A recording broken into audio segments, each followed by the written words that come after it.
안녕하세요. 맞벌이 부부를 하고 있는 결혼 3년차 여자입니다. 엄밀히 말하면 맞벌이 부부를 하고 있더니 맞겠네요. 최근에 도무지 나아질 생각이 없는 상황 때문에 9개월 전 재택근무로 전환되었고 회사 사정이 나아지지 않는다는 이유로 권고사직 요청이 들어왔어요. 이 사태가 끝난 후 상황이 나아지면 다시 부르겠다는 약속만 굳게 믿고 있는 상태로 기약 없이 기다리고만 있을 수밖에 없었어요. 갑작스럽게 원치 않게 잘 다니고 있던 회사를 못 다니게 된 것보다 집에 있게 되면서 받게 된 스트레스가 너무 크네요. 사실 회사에서 아직도 일을 하고 있었다면 이런 곳에 제 사연 하나 보낼 일 같은 건 당연히 없을 거라고 생각했어요. 출퇴근하는 지하철에서 듣기만 하다가 직접 제가 사연을 쓰게 되다니 정말 상상도 해본 적이 없네요. 해도 너무한 시어머니 때문에 쉬는 동안 집에서 맘고생만 하다가 얼마 전에 그나마 한 번은 되돌려드릴 기회가 있었어요. 그 이야기를 해볼까 합니다. 제가 권고사직을 당한 뒤 얼마 후 뜬금없이 시어머니한테서 먼저 연락이 왔어요. 집에만 있으니까 심심하지 않냐며 신우도 외출했고 집에 어머님밖에 안 계시다고 점심 식사나 하러 오라고 하시더라고요. 여기까지만 들으시면 딱 보기에는 혼자서 침울해 있는 며느리 걱정해주시는 좋은 시어머니처럼 보이지 않나요? 하지만 사실 본심은 그게 아니세요. 사실 시어머니는 결혼하고 나서 제가 전업주부가 되지 않고 계속 회사를 다니겠다고 했을 때 엄청 노발대발하시며 반대를 하셨어요. 처음 회사에서 권고사직 이야기를 들었을 때 겉으로는 내색을 안 했지만 저는 거의 멘붕 상태였거든요. 남편의 월급도 220 정도로 나이에 비해 턱없이 적은 편이기도 하고 아직 갚아야 할 대출도 많았고요. 신랑하고 저 사이에 아직 아이는 없지만 언젠가 생길 아이를 위해 미리 한 푼이라도 더 벌 수 있을 때 최대한 많이 모아두고 싶었어요. 아이가 하고 싶은 게 생겼을 때 경제적으로 여건이 안 되면 아이한테도 미안하지만 저희도 그것 때문에 얼마나 마음이 찢어지겠어요. 그런 생각에 저와 신랑은 못해도 대출금이라도 다 갚은 뒤에 천천히 아이를 가질 계획이었어요. 그때가 되면 직장을 그만두고 아이 뒷바라지 해주는 전업주부를 할 생각도 있었는데 예상하지 못한 실직에 적잖이 당황했었어요. 시어머니는 권고사직을 당한 저의 이야기를 처음 들으셨을 때 위로는 못해줄 망정 너 내가 그럴 줄 알았다. 결혼했으면 여자가 집에서 애나 키워야지 무슨 일을 한다고 그러냐? 이참에 그냥 빨리 아이나 만들어서 다시 출근할 생각 말고 애나 키워라. 이런 식으로 이야기를 하셨어요.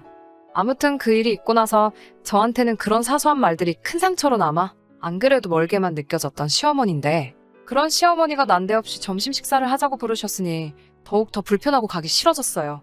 어떻게든 피할 방법을 찾았지만 별다른 변명거리가 떠오르지 않더라고요. 결국 마스크 꽁꽁 싸매고 시댁으로 출발했어요. 시댁은 저희 집에서 그렇게 멀지 않은 거리에 있습니다. 지하철을 한 번 갈아타기는 하는데 그래도 역 7개만 지나면 되거든요. 택시를 타도 10,000원 안짝으로 나와요.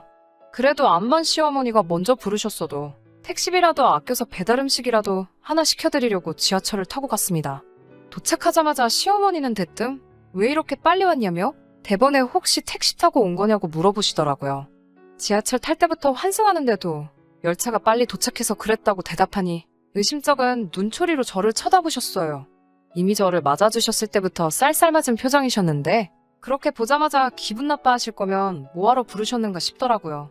그래도 최대한 참으면서 식사는 뭘 드시고 싶냐고 여쭤보고 짜장면이랑 탕수육이라도 하나 시켜드릴까요? 하고 물어봤어요. 시어머니는 그 말에 너는 이제 돈도 못 벌면서 무슨 탕수육 소리를 하고 있느냐면서 밥 차려줄 테니 식탁에 앉아있으라고 하시더라고요. 점심 식사하자고 부르셨는데 냉장고에서 밑반찬 몇 개 꺼내서 식은 밥 전자레인지에 대충 데우시더니 식탁 위에 올려주셨어요. 밥은 언제 하신 건지 누래져서 냄새까지 올라왔어요. 뭐하러 부르신 건가 싶었던 게 시어머니는 벌써 식사를 하셨다고 저만 먹으라고 하더라고요. 저 혼자 밥을 먹고 있는 내내 시어머니는 제게 따로 아무런 말도 하지 않으셨어요. 밥을 다 먹어갈 때쯤에나 되어서 시어머니가 제 회사에서는 무슨 연락이 있었느냐고 물어보시더라고요. 기다리고는 있는데 아직 아무 소식 없다고 말씀드렸죠. 시어머니는 먼저 그렇게 물어보셔놓고는 제 대답이 만족스럽지 못했던 건지 또 아무 말씀 없으셨어요. 정적은 제가 식사가 끝나도 계속 이어졌어요. 시어머니는 거실 소파로 가서 앉아 텔레비전을 켜셨고 저도 먹은 거 설거지를 하고 와서 한 칸 건너 자리를 비워두고 소파에 앉았죠. 같이 한 공간에 있는 것도 불편한데 거기에 아무 말씀도 없으시니 그게 더 불편했어요. 오죽하면 평소처럼 시비라도 걸어주셨으면 하는 생각이 들기까지 했으니까요. 시계를 보니까 신랑이 퇴근할 시간이 한참 남았었는데 그래도 그걸 핑계 삼아서 자리에서 일어났어요. 같이 밥 먹자고 부르셔놓고는 저만 오래돼서 누래진 밥 주시고 진짜 왜 부르신 건가 싶었으니까요. 남편 퇴근할 시간이 다 되어가지는 않았지만 저녁을 준비해야 된다는 이유로 이제 그만 가봐야겠다고 말씀드리고 일어났어요. 시어머니는 잠깐만 기다려보라며 줄 게 있다고 하시더니 베란다로 들어가셨어요. 시어머니는 베란다에서 나오시면서 안쪽이 살짝 비치는 하얀색 반투명한 비닐봉지를 들고 나오시더라고요. 희미하게 비치는 봉지 안에 들어있던 건 이빨로 베어문 자국대로 분홍빛 과육이 듬성듬성 남아있는 누가 봐도 다 먹고 버린 수박 껍데기였습니다. 베란다에 두신 지는 한참 된 건지 봉지 안에 새까만 깨알 같은 게 이리저리 날아다니는 게 초파리까지 생겨있더라고요. 줄 게 있으시다더니 음식물 쓰레기를 들고 나오시길래 처음엔 뭔가 싶었지요. 집에 가는 길에 버리라는 건가 싶어 봉지를 받으면서 제가 대신 버려드릴까요? 했더니 시어머니가 오늘 저를 부른 본심을 드러내셨어요. 이걸 아깝게 왜 버리냐면서 어제 먹고 남은 건데 텔레비전 보니까 수박 껍데기로 찌개 끓여 먹으면 아주 맛있다고 들었다 하셨어요. 그리고는 저보고 그걸 가져가서 집에서 찌개를 끓여 먹으라는 것 아니겠어요? 이빨 닿은 부분을 다 제거하고 반찬통에 정갈이 담아주셨다 해도 가져갈까 말까 한 것을 초파리가 윙윙 꼬여있는 상태로 봉지째 주면서 대뜸 그걸로 또 찌개를 끓여 먹으라니 누가 그걸 가져가고 싶겠어요? 그래서 아니라고 신랑하고 오늘 같이 해먹으려고 사놓은 밀키트가 있어서 필요가 없다는 식으로 돌려서 대답했어요. 그러자 시어머니가 대번에 누가 아들 먹이라고 주는 건 줄 아느냐며 저보고 내일 점심에 해먹으라고 주는 거라 하시는 거예요. 저는 제가 잘못 들었나 싶어서 네? 그게 무슨 말씀이세요? 하고 대답했지요. 이어지는 시어머니의 대답에 저는 할 말을 잃고 말았습니다. 보아하니 회사에서는 돌아갈 가망도 없이 완전 잘린 것 같은데 이제 돈도 못 벌게 된 지도 한참 지났는데도 아직도 아이 소식도 없지 않느냐고 말하시면서 아들이 혼자서 힘들게 벌어오는 돈을 제가 흥청망청 쓰고 있다는 듯이 이야기하더라고요. 회사 다닐 때보다 살도 뒤룩뒤룩 쪄가지고 안 봐도 제가 집에서 아들이 벌어온 돈으로 놀고 먹으며 뭘 하고 있는지 뻔히 보인다고 몸소 절약을 실천할 수 있게 자기가 저를 도와주는 거라 하시더군요. 마음 같아서는 점심때마다 딴짓 못하게 시가로 불러 식사를 하고 싶지만 매번 시어머니가 며느리 밥상 차려주는 것도 웃기지 않느냐며 차라리 이참에 절약하며 사는 법을 가르쳐줄 테니 잘 배우라고 하셨어요. 정말 어이가 없었습니다. 말이 끝나자마자 수박 껍데기가 담긴 봉지를 저에게 쭉 들이미는데 지하철 타고 가야 하는데 이걸 어떻게 들고 가냐고 신랑이 출근할 때 차를 가져갔으니 퇴근길에 들려서 가져오라고 시키겠다고 했어요. 시어머니는 완강하게 가져가지 않겠다고는 제 말에 혀를 찢찢 차시면서 됐다고 대답하셨습니다. 네가 온 김에 가져가는 게 맞지. 고작 이런 것 때문에 바쁜 우리 아들 오라가라 할 수가 없다며 시어머니 알기를 아주 우습게 안다고 제가 안 가져가면 버릴 테니 이리 달라고 하시더라고요. 어차피 버릴 거면 음식물 쓰레기가 맞다는 거고 시어머니 본인도 수박 껍데기로 찌개를 끓여 드실 생각이 없어 보였는데 그럴 거면 당최 저한테 왜 주시려는가 싶었어요. 지하철을 타러 가려니 역까지 백말리는 되는 것 같고 안 그래도 더웠던 날에 짜증까지 나니 몸에 열이 확 올라서 그냥 지나가는 택시를 잡아 집으로 돌아왔습니다. 신랑이 퇴근하면 이 사실을 낱낱이 말해서 시어머니가 앞으로 제게 이런 식으로 하지 못하게 해달라고 하려고 벼르고 있었어요. 신랑이 퇴근하고 들어왔는데 문을 쾅 하고 닫고 들어와서는 저에게 대번에 화를 내더라고요. 자초지종은 듣지도 않고 시어머니가 전화로 선수를 치신 건지 너는 우리 엄마가 우습게 보이냐면서 화를 내더라고요. 생각지도 못한 남편의 반응에 시어머니가 대체 내가 뭘 주신지 아느냐고 한마디 따져 물었죠. 돈도 못 버는 게 집에서 밥만 축낸다고 먹다 버려서 초파리가 들끓고 있는 수박 껍데기로 찌개를 끓여 먹으라 주셨다고 하니 남편도 그 말에 할 말이 없었는지 아무 말도 잊지 못하고 부들거리고만 있었어요. 그렇지만 저에게 또 바로 사과하자니 그건 남편에게 자존심이 허락을 하지 않았는지 저에게 다시 화를 내면서 말했어요. 시어머니가 걱정해서 신경 써주신 건데 아무리 싫어도 그렇지 신경 써서 주신 걸 됐다고 면전에다 대고 싫다고 하는 게 맞냐고 그거야말로 우리 엄마 성의를 무시한 게 아니냐며 끝까지 제 입으로 제가 잘못했다고 말하는 꼬라지를 보고 싶은가 싶더라고요. 그래서 그렇게 수박 껍데기가 좋으면 너가 가져와서 실컷 처먹으라고 말하고 저도 남편이 했듯이 문을 부서져라 닫아버리고 방 안에 틀어박혔습니다. 그렇게 한동안 신랑하고는 말 한마디 주고받지 않고 지냈어요. 암만 시어머니와 있던 일이라도 지 마누라가 부당한 일을 당했는데도 고집을 부리면서 끝까지 저만 잘못한 거고 시어머니는 아무 잘못 없다고 일관하는 모습이 너무 화가 나더라고요. 어디다가 풀 것도 없고 저도 원치는 않았지만 친정엄마한테 전화해서 이 사실을 이야기했어요. 시어머니와 작은 마찰이 있을 때 이런저런 사건들을 친정엄마에게 이야기했더니 저보다 더 붕괴하시고 괜히 결혼을 허락했다며 스트레스 받으시면서 마음고생을 하셨거든요. 또 이런 일로 스트레스 받으실까 싶어 친정엄마한테는 되도록 시어머니와 있던 일을 말하지 않으려고 했는데 친정엄마는 역시나 그날의 사건을 가지고 미친 거 아니냐며 치를 떠셨죠. 엄마가 좋은 생각이 있다고 말하시고는 연락을 끊으셨어요. 그 후로 몇 일이 지난 어느 날이었어요. 친정엄마가 저한테는 따로 연락도 없이 서울로 올라오셨더라고요. 미리 말해주셨으면 터미널까지 마중을 나갔겠지 않았냐고 하니 저도 미리 알았으면 안 되는 일이었다고 하면서 양손 가득 들고 오신 아주 특별한 식재료들을 꺼내시더라고요. 엄마한테 이게 다 뭐냐고 했더니 넌 보고만 있으라고 말하고 주방으로 들어가셨어요. 한참 동안 주방에서 왔다 갔다 하시면서 음식을 하시는데 왜소한 체구에 엄마가 그렇게 듬직해 보였던 적이 또 없었네요. 저녁 7시쯤 신랑이 퇴근을 해서 돌아왔어요. 예정에도 없던 친정엄마가 신랑을 반겨주니 엄청 당황하더라고요. 친정엄마는 신랑한테 얼마 되지도 않는 돈 벌어오느라고 이 시간까지 아주 고생이 많다고 뼈가 있는 한마디를 하시며 반겨주시더군요.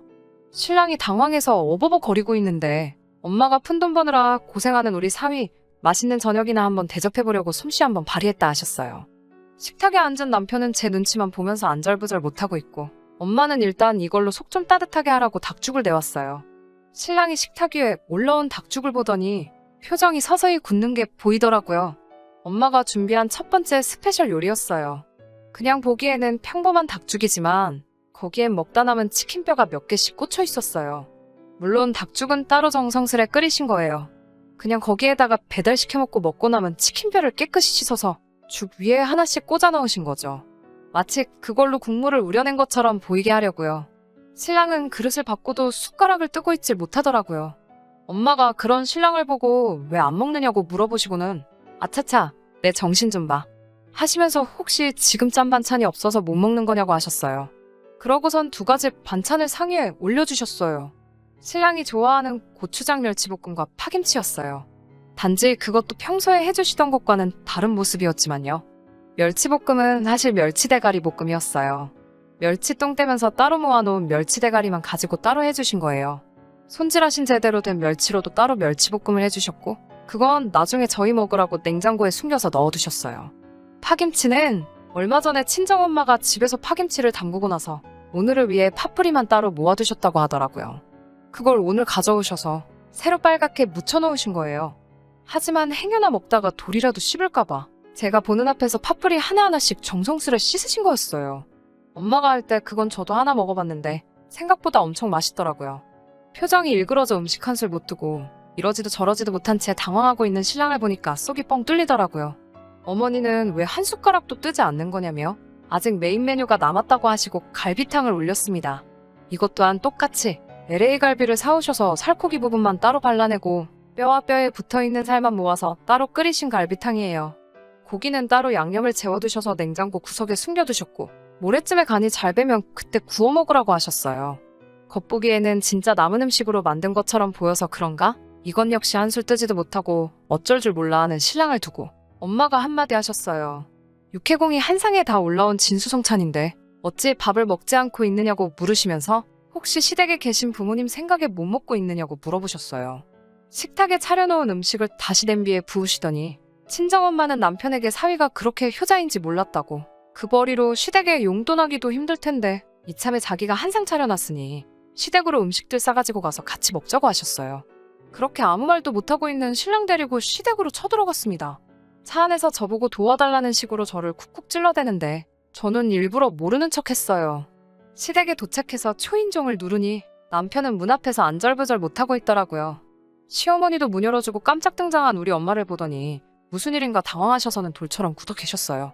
친정엄마는 시어머니께 사위 생각이 나서 음식 좀 해봤는데 사위가 워낙에 효자인지라 사돈어른 생각이 나서 숟가락을 못 두고 있더라며 그래서 다 같이 먹으러 왔다고 하시면서 문 앞에 서 계신 시어머니를 밀치고 안으로 들어왔어요.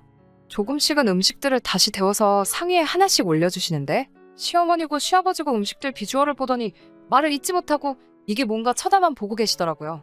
저는 엄마가 조리하는 과정을 다 지켜봤기 때문에 맛있게 먹을 수 있었어요. 보기에만 음식물 쓰레기를 재활용한 듯한 음식이었지 전부 정성스레 준비하셨고 맛도 좋아서 먹는 데는 아무런 지장이 없었거든요. 저랑 친정엄마는 신랑을 포함한 시댁 식구들 밥 한 술도 못 두고 멀뚱멀뚱히 지켜보는 가운데 상의에 차려진 음식을 전부 다 끝냈어요. 그리고 친정엄마가 입을 열으셨죠. 다 깨끗한 재료로 만든 거고 못 먹을 거 드린 거 아니라면서 음식들은 전부 깨끗한 재료들로만 만든 거라 설명해 주셨어요. 당장 사부인도 재활용된 재료로 만든 듯한 음식을 못 드시는데 그깟 돈 얼마 못 번다고 음식물 쓰레기로 반찬해 먹으라고 주신 건 해도 너무하신 거 아니냐고 따지셨어요. 직장을 잃은 게 제가 아니라 사위였다고 해도 음식물 쓰레기를 먹으라고 주지는 않으실 테지요? 그러니 앞으로 이런 식의 일로 제 딸한테 연락받는 일은 없었으면 좋겠습니다. 하고 말씀하셨어요. 친정엄마의 출동에 시어머니는 꼼짝도 못하고 꿀먹은 벙어리 마냥 대답도 못한 채로 저희가 보는 앞에서 친정엄마가 해주신 음식을 뜨셨어요.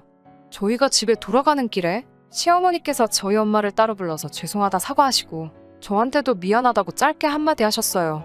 그때 일로부터 벌써 4개월이나 지났어요. 먼저 다니던 회사에서는 끝내 연락이 오지 않았지만 저한테 몇 군데 회사에서 먼저 같이 일해보고 싶다는 스카웃 제안을 받았습니다. 심지어 그때보다 월급도 더 많이 받게 되었어요. 신랑에게는 이제 제가 신랑보다 2배 가까이 벌게 되었는데 이참에 신랑에게 너가 전업주부를 하는 게 어떻겠냐고 적어도 음식물 쓰레기로 점심을 때우라고 하진 않겠다고 장난식으로 이야기를 합니다. 남편은 그때 생각을 하면 아직도 소름이 돋는다고 경기를 일으키며 장난치지 말라고 말해요. 물론 이 사건들이 시어머니 자존심을 건드렸는지 요즘은 따로 저를 부르시거나 연락하는 일이 없기는 한데 차라리 그렇게 안 보고 지내니까 오히려 마음은 더 편하네요. 신랑도 그날 이후로 제 눈치를 보고 있고요. 모자란 것도 없는데 매번 시댁에 당하고만 살다가 친정엄마 덕분에 기펴고 살 수 있게 되어서 너무 좋습니다. 이래서 다들 친정엄마 하는가 봐요.